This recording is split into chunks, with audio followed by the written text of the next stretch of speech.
hopefully nobody calls. So anyway, we having a discussion. What did I start saying? That we just gonna ride by and, you know, say hey, whatever, but don't like nobody's here. Might be down there. What street was that? So anyway, I think that was our street. We'll come back. So anyway, we was talking about riding through, just, you know, showing our support, but not necessarily stopping. And when we all, you know, got finished, our son said, why? I say, because this day and time, son, you gotta be careful where you go and, you know, who's around, because it could be everybody that, you know, is the least. I mean, people are doing stuff to this day and time, and where you got to be careful where you go.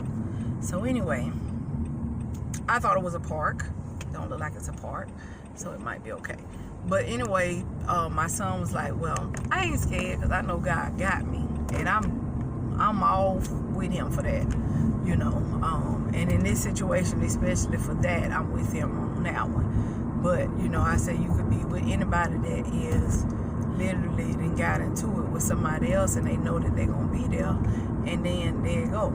There it happens. And what was your answer? And I was saying, like, that most of the reason why the young generation is like this today is because most of them don't have leaders to look up to. They don't have, like,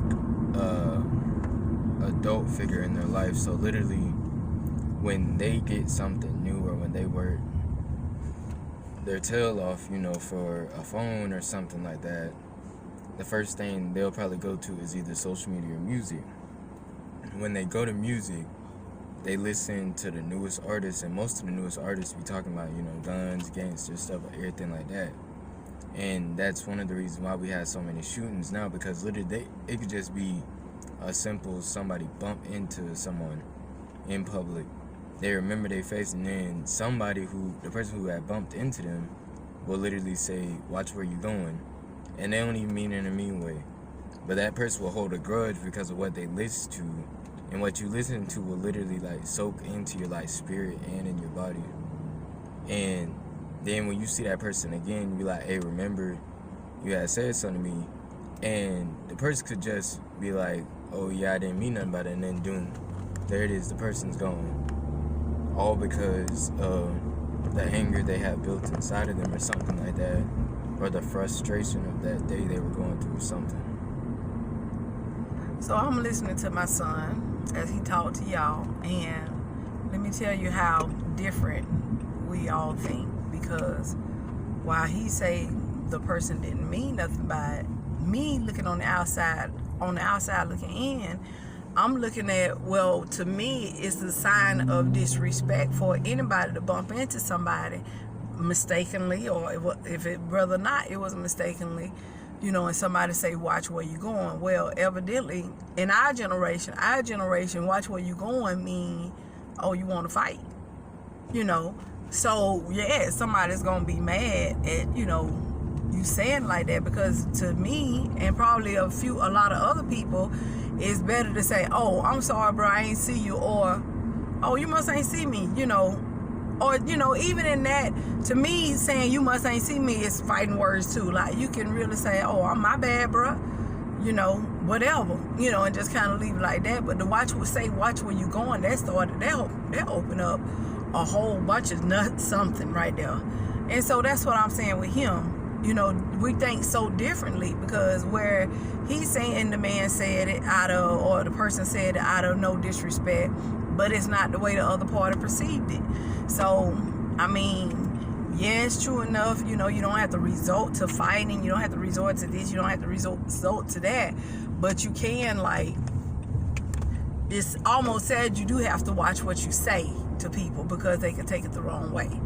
So, the thing about it is, you just have to figure out what is the best way to talk, to share, to, you know, say I'm sorry, excuse me, or whatever. But like he said, you know, me and my thinking, y'all had to have something going on in the first place, because for you to, you know, just say, oh, you know, watch where you going, or even the other person, you know, respond to it.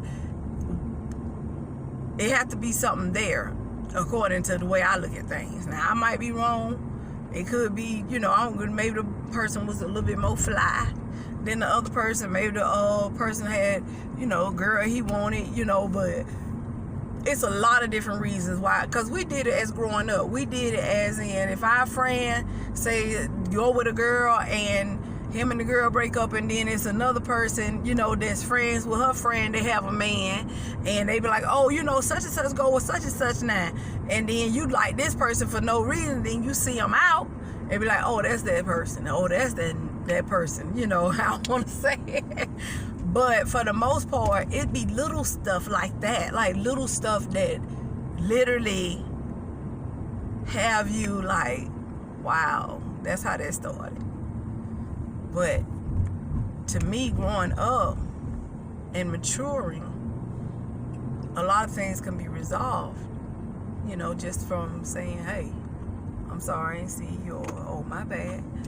And, you know, and a lot of people take it differently, but it's not enough to shoot, not enough to kill, not enough to take somebody's life. I ain't have a lot, but I just chose to make the best of what I did and what I do. So, what you gotta say? Done, we're done. He said you done had a whole nother open conversation that I ain't ready for. So.